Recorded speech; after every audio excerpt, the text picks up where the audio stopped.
You are listening to the Intrepid radio program with Scotty Roberts. Intelligent Talk.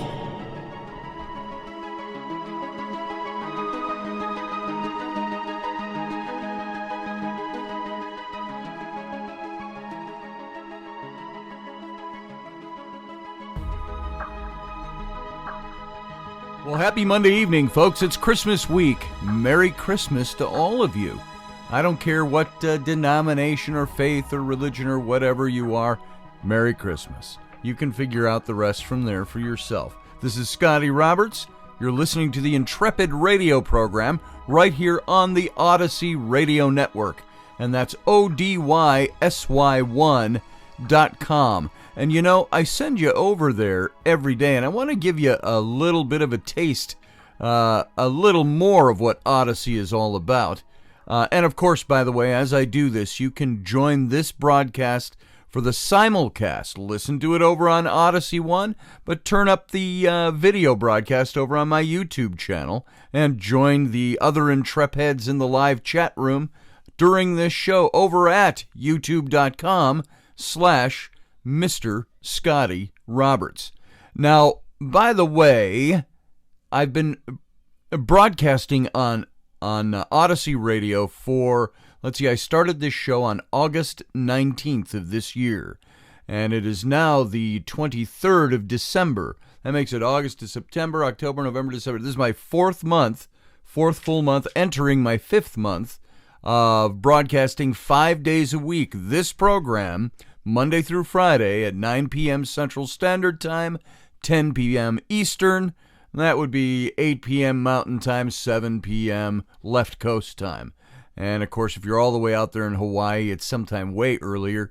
And if it's in Australia or New Zealand where you're listening from, it's sometime next week. So I want to thank you all for coming. I mean, we do have a lot of listeners over in Great Britain, however. And that is, I believe, we are 6 hours apart. So, and you're 6 hours ahead of us. So it would be 3 a.m. Great Britain time if you want to join the show live. So Odyssey Radio is where I am with this show. And a little bit about Odyssey Radio, and that's ODYSY1.com, is they started out, and they really are still, they call themselves the galactic home for science fiction, science fact, and the paranormal. And at Odyssey, you can enjoy 24 hours a day, 24.6 on Mars, they make a point of saying, of the finest in vintage science fiction discussion on your favorite sci-fi shows, movies, talk of UFOs, the paranormal, and so much more. And their tagline at Odyssey Radio, our tagline, is Dare to Wonder. Now, when I brought this show to Odyssey, I said it might be a little different than that. I don't know if I'm going to do all Star Trek-y, Star Wars, sci-fi type of stuff, but Russ, our leader over there at Odyssey Radio, said, come on over anyway, let's do this. And so there is a full schedule. Go to ODYSY1.com. You're going to see the full schedule of where this show airs, and all the other shows that air on here, by the way. And there's a pop-up player there. You can listen live. I want to look at, there's one thing. They've got Odyssey on Demand, you can see over there. I was just going to see what the full network was here. We're on iHeartRadio. We're on Spreaker. We're on iTunes. We're on, let's see. Oh, it's all over the place. So there you go. There's my valiant effort to try to get you more informed about Odyssey Radio, and I'm not seeing it on the tip of my... I keep saying I'm going to do that every day, and I haven't done it yet. So go over there. You can dig around. You can find out where we are, what we do, the terrestrial stations where we air, and all the other outlets where you can pick up this show. And having said that, let's move on into my show today. If you're over watching on the YouTube channel with the live stream, welcome to all my Intrepids over there. Now, we have lots of listeners that just listen to the audio. I'm saying hello to you as well, but I want to say a special welcome to all my Intrepid family over on the YouTube channel. And if you'd like to join up, it's as easy as going over there and subscribe to my channel. You can watch any of these episodes over there in archive, or you can watch it while you're listening on Odyssey Radio. Just come on over, join the live chat, and that's all it takes. You're part of it. So if you don't like to chat, you don't have to do that.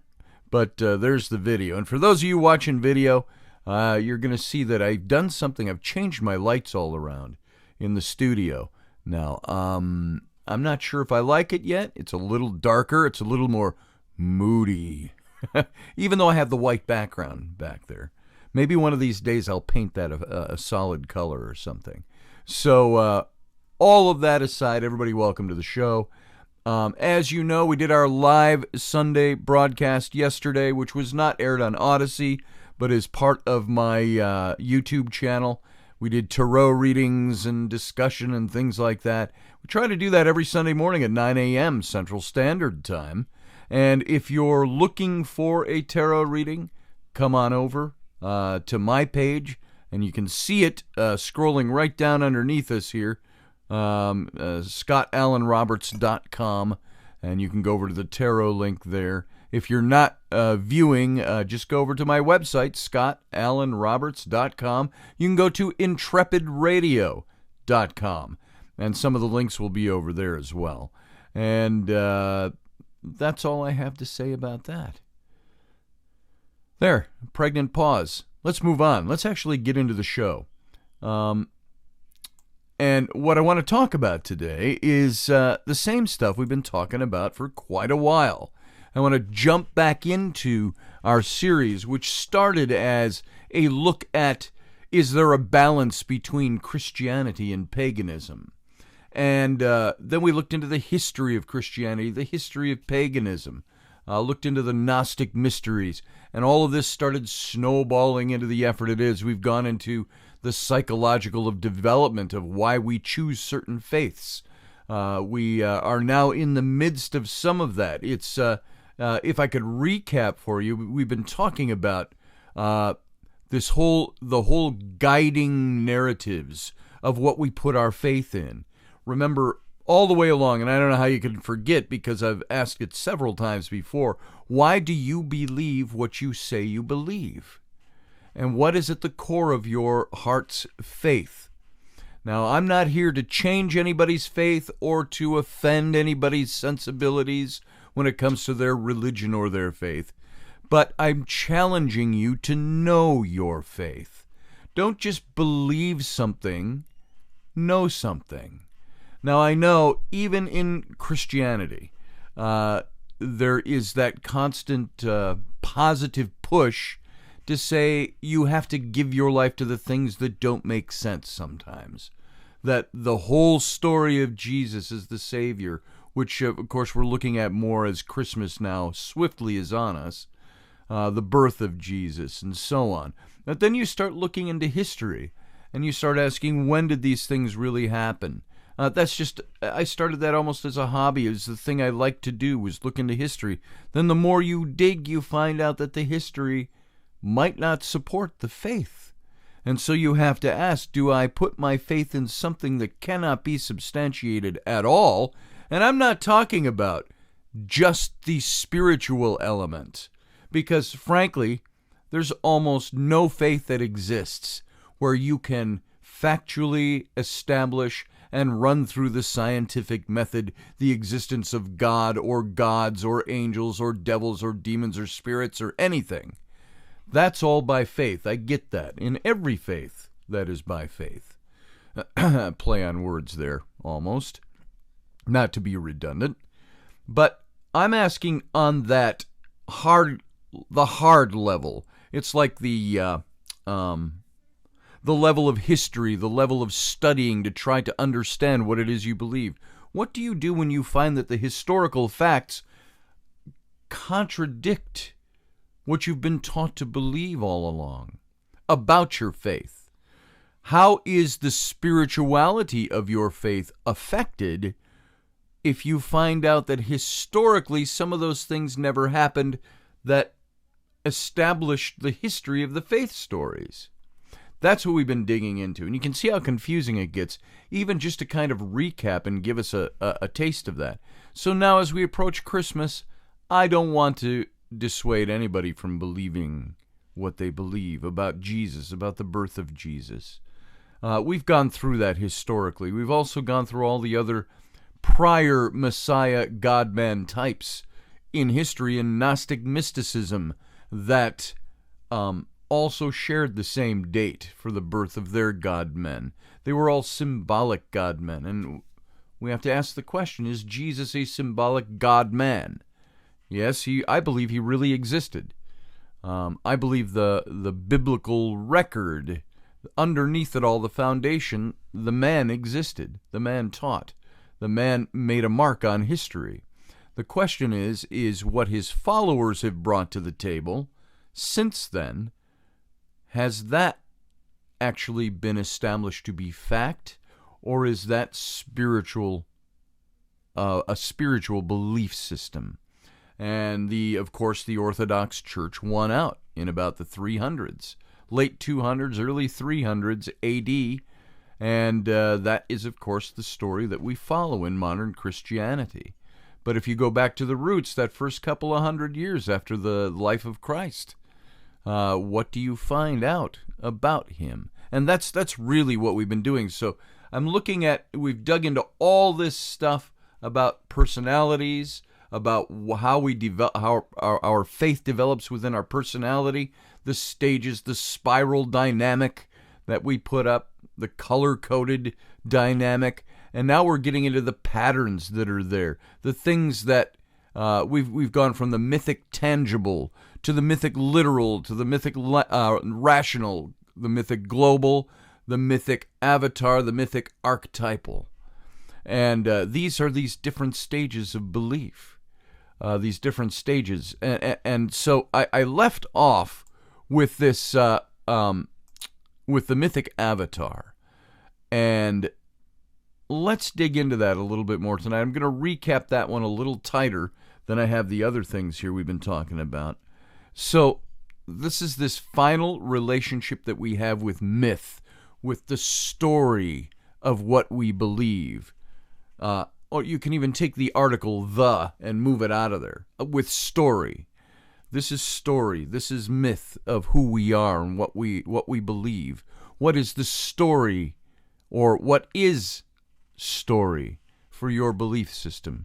What is the myth and the mythological makeup of it? And so a final relationship that we see on this whole scale with myth occurs when self gives up speaking in terms of archetypical forms or other concepts that it's relied on, including images and constructs it has for God.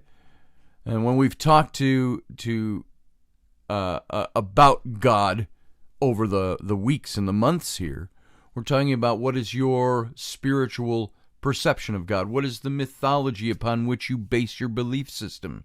What does your faith, where does your faith reside? That's the mythology and the story. It's the inner process.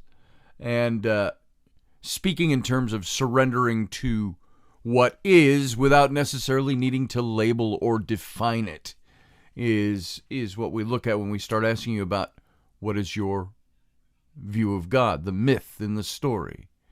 You don't even have to understand it. I look at modern Christianity today, you don't really have to understand what you believe to be told you should still put your faith in it. And here, it's at this point that the self realizes that myth is a vehicle whose purpose is not to describe something external to people, such as God, angels, ethical rules, and so on, but to stimulate internal transformation by directing people's attention to some truth about themselves or about reality. And we call a person in this relationship to myth a mythic avatar. Now, we all have a concept of what avatar means. The avatar may set about to create opportunities for people to experience directly this transformative potential that they have sensed within story, the story of their faith. And they may do this by means of classes and church retreats, camps. We see a lot of church camps, family camps, things like that. Awana, which is kind of the evangelical Christian version of scouting. And more indirectly, how they live their daily lives. It's a daily life thing. And so there are opportunities that are offered, and from there leave the powers of transformation to do their work in their own way. So in my experience, the avatar tends to take people at face value. Whatever their beliefs, their problems, or their skills, it allows them to discover whatever insights they're led to at the moment. And the avatar seems to have a great deal of trust that the universe, the divine, spirit, however you envision the deep layers of being, are going to guide your transformational process in the way it needs to go. They don't seem attached to the outcome of the process or to the particular myth or its interpretation. And while they often use the story in their transformational work, they find a dozen or more ways to interpret aspects of their story. And some of it can be quite unique. I've never seen avatars use myth to sanction a particular religious viewpoint or dogma, although they might focus on one body of myth rather than another, depending on the needs of the situation or the group. And the avatar may also offer opportunities for people to live their transformations more consciously from day to day, when you rise to that level of being avatar over your myth or of your myth, of your story. And this might happen through the creation of organizations, churches, retreat centers, magazines, intentional communities, service opportunities such as relief work or activism. These opportunities will be likely to open to people of all faiths and all ideologies with no requirement to join a particular religion or denomination. And all of the avatars that are out there are actively engaged in some fashion with the people and the needs around them, even if only quietly and privately, often serving as catalysts of change for others just by being who they are. Now, I know in the church setting where I got most of my education, where I founded my born-again belief when I was born again as an 11-year-old kid in the church and lived that whole life, there was kind of a down-looking on the social aspects of the gospel, seeking for unity, seeking to help people out there, and all of those things. It was all about preaching the gospel. And there was sometimes a mocking tone given when the response would come back, it's hard to share the gospel with somebody who has an empty stomach or no roof over their head. And so that was kind of where the social gospel, as we called it back then, took people. But those were the avatars, I believe, the people who went out and above and beyond the faith element or the mythical element of their story and went into expanding what it is your faith is supposed to encompass. And I got to say here, we're not social scientists. And so we don't claim that the relationships to myth that we have observed are scientifically verifiable and are the only relationships possible, or that they have to progress in a set manner. All I know is that people who have experienced more than one of these relationships over time and have done so in the general order described, it does seem that some relationships might need a certain degree of life experience or maturity to rise up and be better. Here's an example. I've never met a 6-year-old mythic globalist. And I don't claim that it's possible, only that I've never met one. The time spent in a given relationship does not seem to be of a set period either. We know people who spend the bulk of their lives in one mythic relationship, and others who touch on a relationship so briefly that it's almost as though they weren't there at all before moving on. And it also seems that people are able to go back and forth between more than one relationship as circumstances require, or to operate out of two simultaneously, particularly if they are consciously working with ways of understanding story and understanding the myth. And in any event, I found an awareness of the different mythic relationships to be helpful to planning effective classes and rituals and teachings and all of that stuff. So, kind of look at it this way, as if you're trading places. Use this as kind of an exercise. Stimulate your imagination. Imagine that paganism and Christianity have traded places in history. If neo-paganism, as we know it now, had risen centuries ago instead of Christianity, what might that look like today?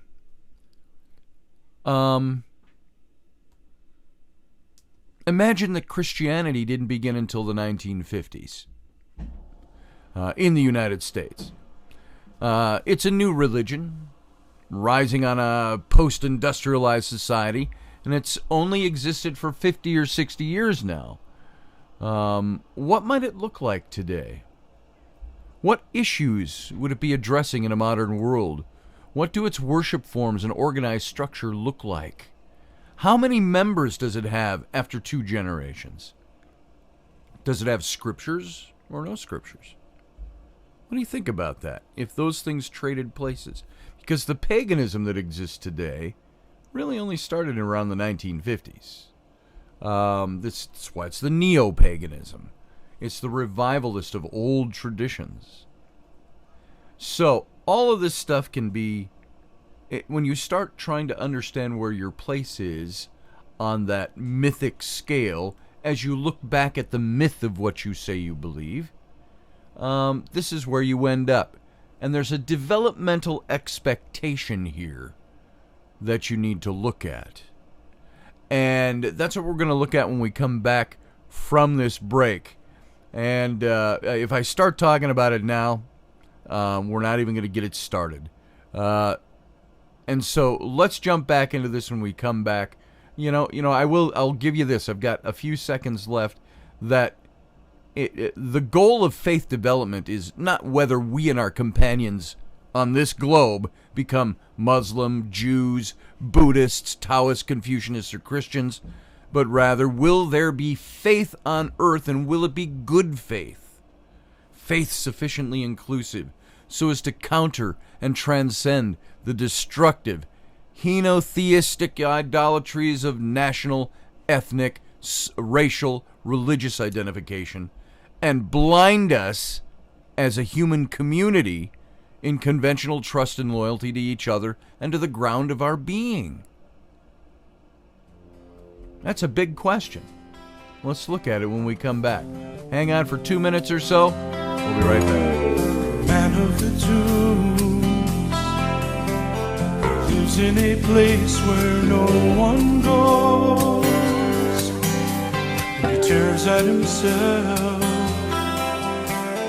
lives with a pain that no one knows. He counts himself dead among the living. He knows no mercy and no forgiving. Deep in the night, he's driven to cry out loud. Can you hear him cry out loud?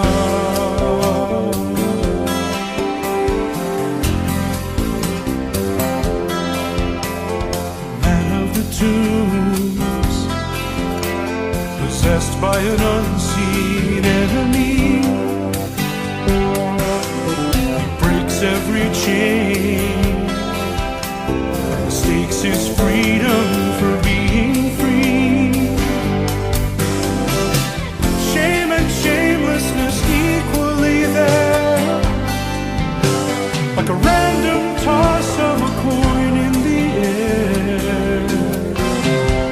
Man of tombs, he's driven to cry out loud underneath this thing that I've become. A fading memory of flesh and blood. I curse the womb, I bless the grave. I lost my heart, I cannot be saved.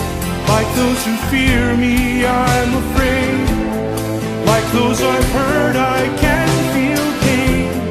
Naked now before my sin, these stones that cut against my skin. Some try to touch me, but no one can. Man of the tombs I am.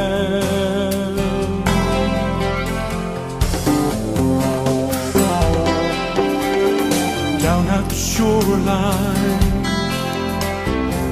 two sets of footprints meet. One voice is screaming, other voice begins to speak. In only a moment and only a word, the evil departs like a thundering herd. Man of the tombs, he hears this cry out loud underneath this thing that you've become. I see man, flesh and blood. I give you life beyond the grave. I heal your heart, I come to save. No need to fear, be not afraid. This man of sorrows knows your pain. I come to take away your sin and bear its marks upon my skin. When no one can touch you, still I can.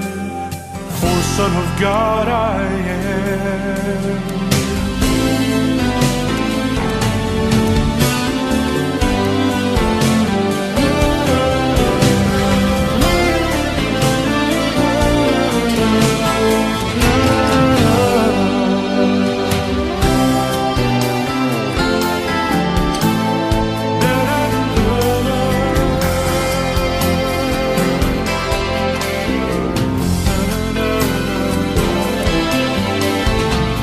Now and seated, clean in spirit and healthy of mind. Man of the tombs, he begs to follow but must stay behind. He'll return to his family with stories to tell of mercy and madness, of heaven and hell. Man of the tombs, soon he will cry out loud underneath this thing that I once was. Now I'm a man of flesh and blood. I have a life beyond the grave. I found my heart, I can now be saved. No need to fear, I am not afraid. This man of sorrows took my pain. He comes to take away our sin and bear its marks upon his skin. I'm telling you this story because man of the tombs I was.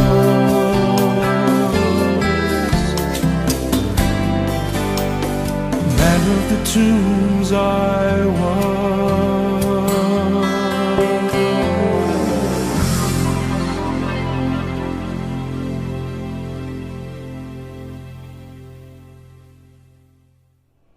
All right, folks, welcome back. Thanks for sitting through the break. This is Scotty Roberts. You're listening to the Intrepid radio program right here on the Odyssey Radio Network. And that's Odyssey One, ODYSY1.com.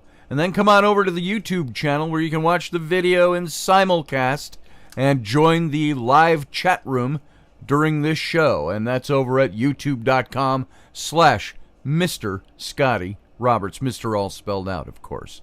I want to jump right back into this because there's a lot of material here.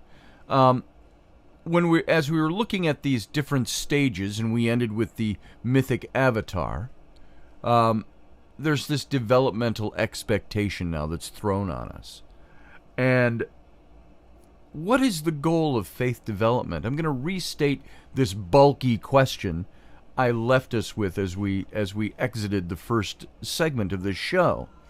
And the goal of faith development is not whether we and our companions on this globe become any particular denomination or religion. It doesn't matter if you're a Taoist or you're Buddhist or you're Muslim or you're Jew or you're Confucianist or you're Christian or you're pagan. The big question is there going to be faith on earth? And will it be good faith? Faith that's sufficiently inclusive so as to counter and transcend destructive henotheistic idolatries of national, ethnic, racial, religious identification, and to bind us as a human community in conventional trust and loyalty to each other and to the ground of our being, capital G, capital B, ground of our being. Religions need to be accountable for their contributions, or lack thereof, to good faith on the planet.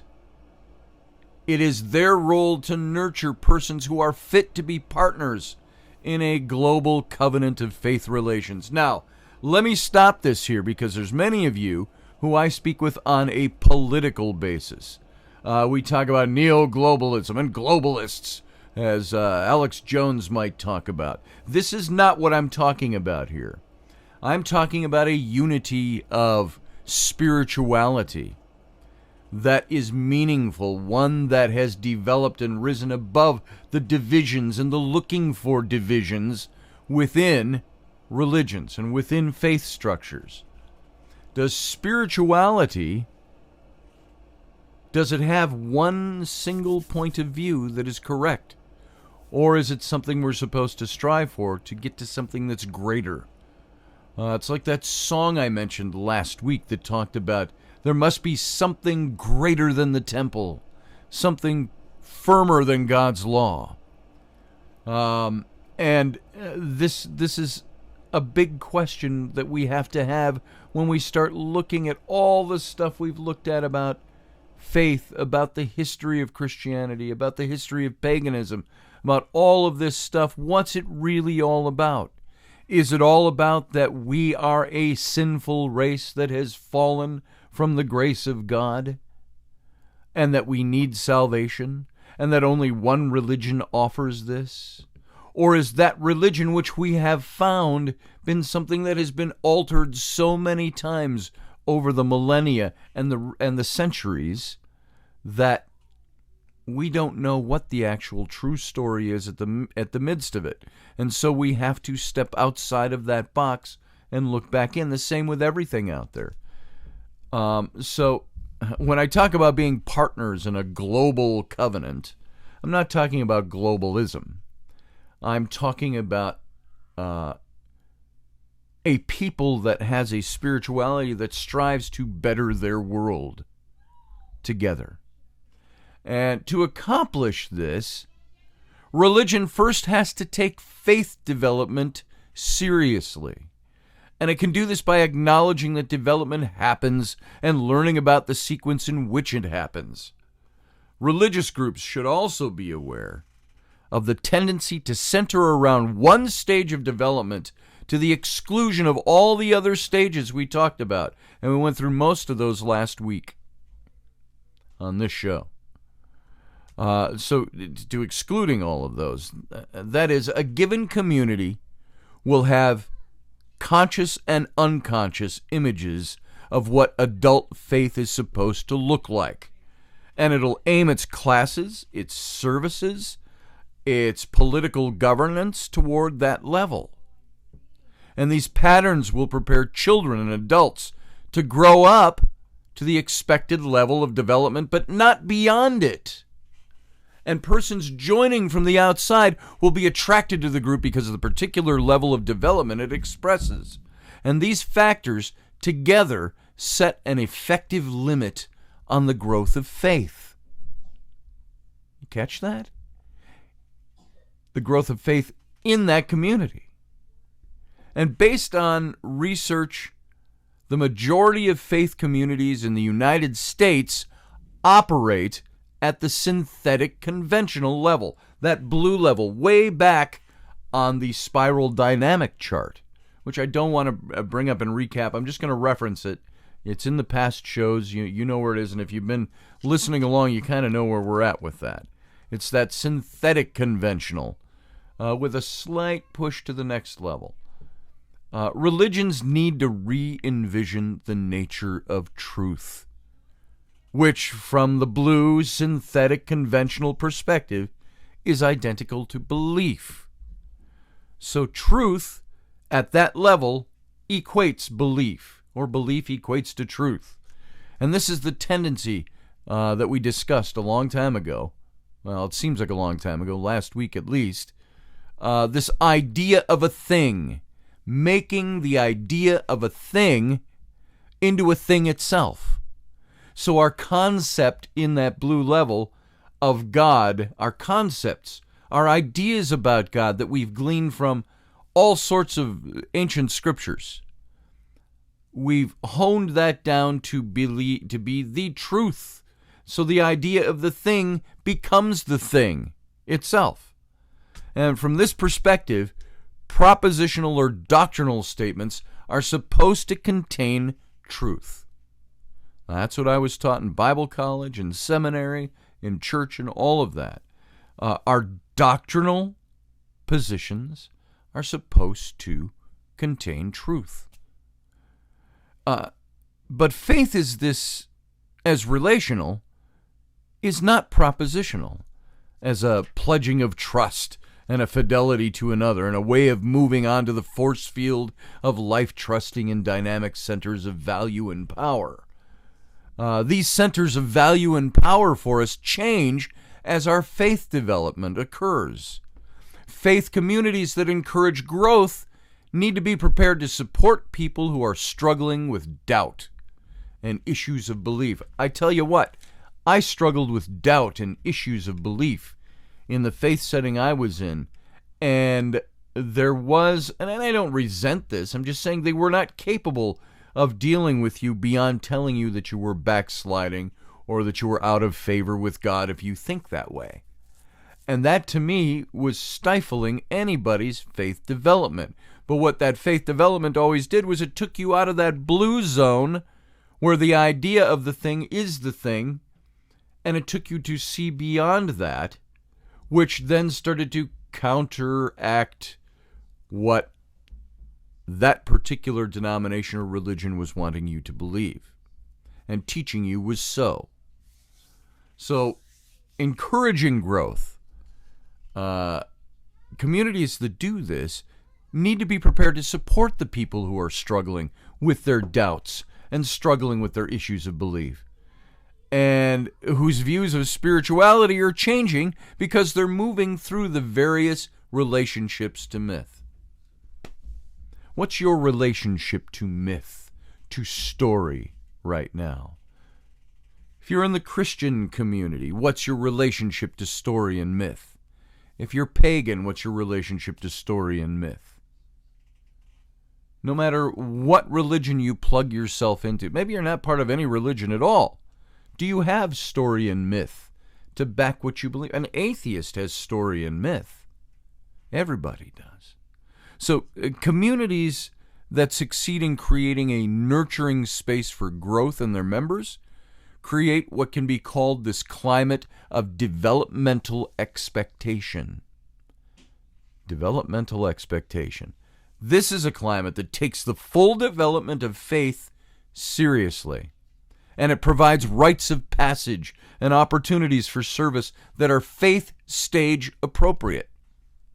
Now, when you get a climate like this that works, and that's in essential harmony with the goal of keeping all the levels of the spiral dynamic healthy, it encourages healthy expression of faith at each stage and keeps an open-ended attitude so that individuals can grow as far as they are capable of growing.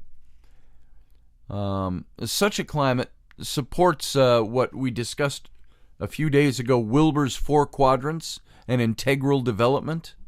A healthy and integral and integrated climate of developmental expectation will obviously not neglect inner development nor encourage it at the expense of external world, the sciences, or the environment. No quadrant can discount or hold the others captive for faith development to be truly nurtured. You can muse that clearly the interior quadrants have some catching up to do. So what good is it to continue to focus on the exterior technology or technological wonders that are before us every day, growing every day, if all we carry with us is an egocentric or ethnocentric consciousness? Boom. That's heavy material, but think about that. And that takes us to what I want to call rationality in religion. All right? Rationality. You know what rationale is? It's the thing my dog doesn't possess, or my cat. They're driven by instinct, not by rationale. So, if the blue stage is a fading stage while orange is peaking, then a mythic rational approach should have been building for a long time to get to that stage. And the transition to mythic rational has been underway since, I think, the 19th century. Religious historian Karen Armstrong noted that the evangelical Christianity of the mid-1800s in the United States was heavily influenced by rationalism. It was based on a literal reading of the Bible by lay church members, meaning members of the church who are not clergy, and on a personal conversion in Christ, a rejection of all forms of mediation between the individual and God, other than Christ himself.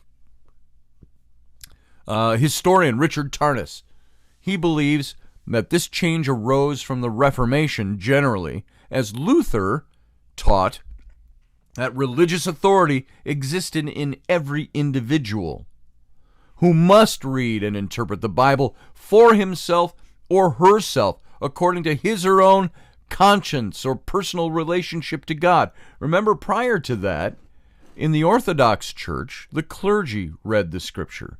The clergy told you what it said. Many times it was taught and preached in sermons in Latin, and the common people didn't know that.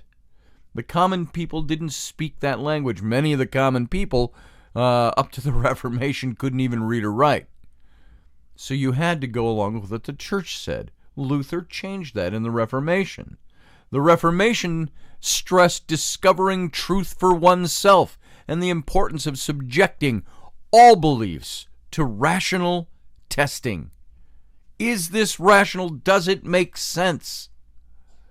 Entrenched doctrines were to be confronted. Reality was to be determined without the interference of authorities or tradition.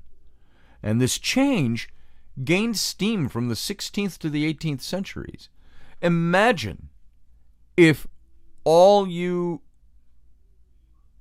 had was what was told to you, what was read to you, the things you were inculcated into, and you had no ability to think for yourself or to determine for yourself whether or not you even believed those things were true, because you couldn't examine them.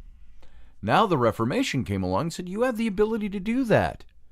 Discover the truth for yourself Explore it, dream it, discover it.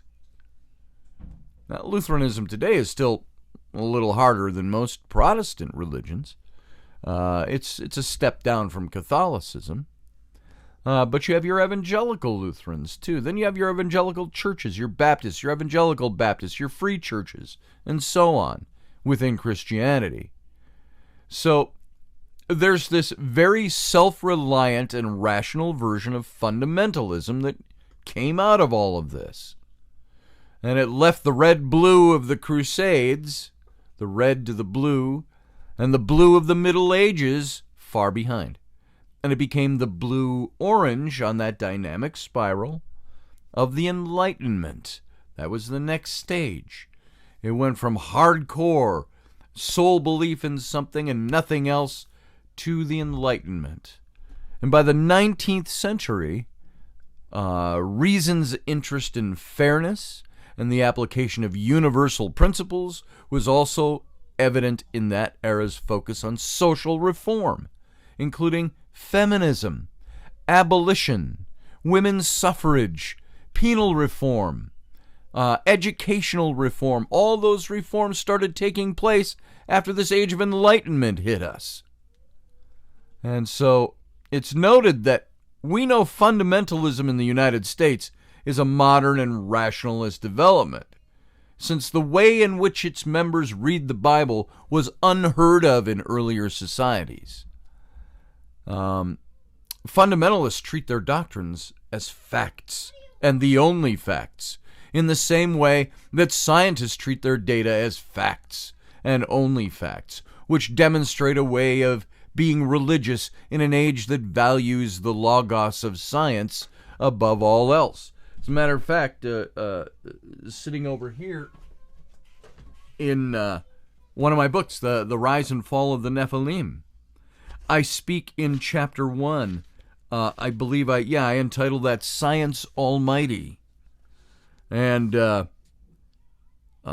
Poincaré, in his book Science and Hypothesis in 1905, said science is built up of facts as a house is built of stones. But an accumulation of facts is no more a science than a heap of stones is a house. And so I dug into this whole thought about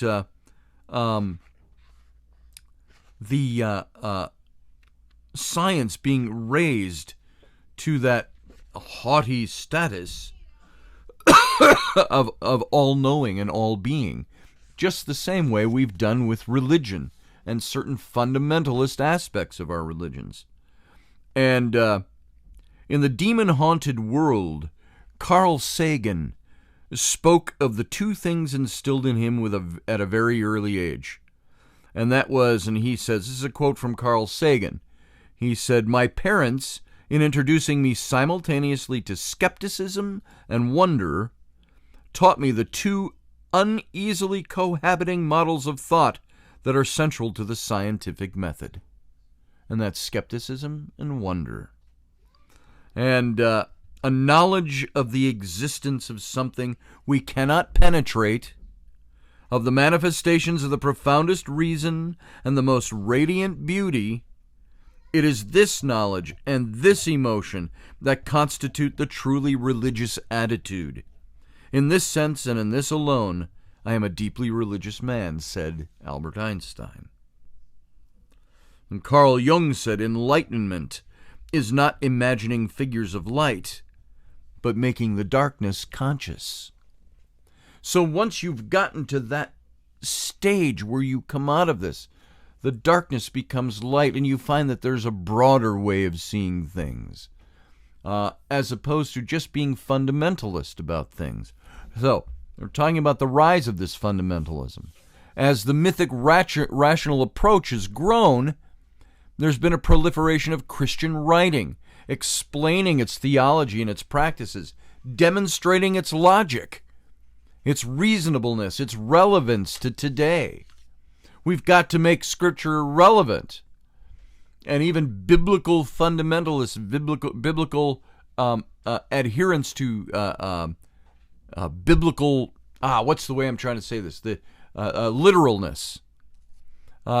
would skip over the sections nowadays that talk about women being silent in the church, because they all have women who work in the church. And so there are certain things that are no longer taken as literal, and so you have to be rational. You have to look at the culture when you come to an argument like that, in which it was written. And so scholars intricately trace the history and the origins of the Scriptures, as we've seen over the last several shows that we've done on this topic. For the last several weeks, I would say. We debate whether archaeology does or doesn't support the claims of the Bible, where evidence does not match the insistence of the tradition. And it's tradition that's giving ground, that's losing a bit. And so the myth stories are explained, they're explored, they're taken apart, dissected, reassembled in innumerable ways in order to make them more meaningful, to plumb them for more and deeper nuggets of understanding. This is the work of the mythic rational relationship. The mythic rational. Rational. This is not the red-blue Christianity that used the might of armies to impose its structures by force, as it built its empire throughout the Western world. It's not like the Old Testament, where the armies of God's people were to go and destroy those who were not. It's not the settled blue of the Middle Ages, which concerned itself with maintaining order by purifying its members of error, as with the Inquisition. We purify you by fire, you heretic. So today's Christianity, just stop and imagine that for a minute. The Orthodox Catholic Church used the Inquisition and a reign of terror over people to impose the love of God on them. What a paradox. So today's Christianity concentrates, at least in the West, in mostly this blue to orange category on that spiral. It's combined literalism with rationality in a way that focuses on the facts of religion. As Christianity continues to move forward, full orange in the West, literalism for its own sake will no longer be attractive. Already belief structures in Christianity are being subjected to the light of reason and asked if they're supported by findings in science, in history, in archaeology. And within the fundamental church, we were told to eschew that stuff. That's the work of man, which is nothing more than based in a sin nature and governed by Satan.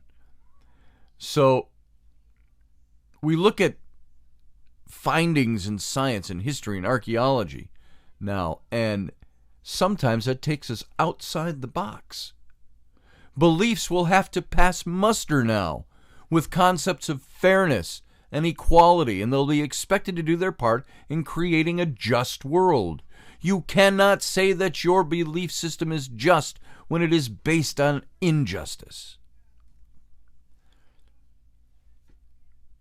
Unless, of course, you go to the Isaiah 55 chapter, which we used to say where God said, "How much higher are my ways than your ways and my thoughts than your thoughts?" Basically, we were taught in the Christian church, you are God's to do with as he will. But he has given you free will to make a choice, so he can't just end you. But you still have to fall under his commands and his precepts and so on. That's that rigid concept that doesn't look to fairness and equality or expanding one's faith. So, as you watch this really peculiar mixture of mythic literal, mythic rational Christianity progress,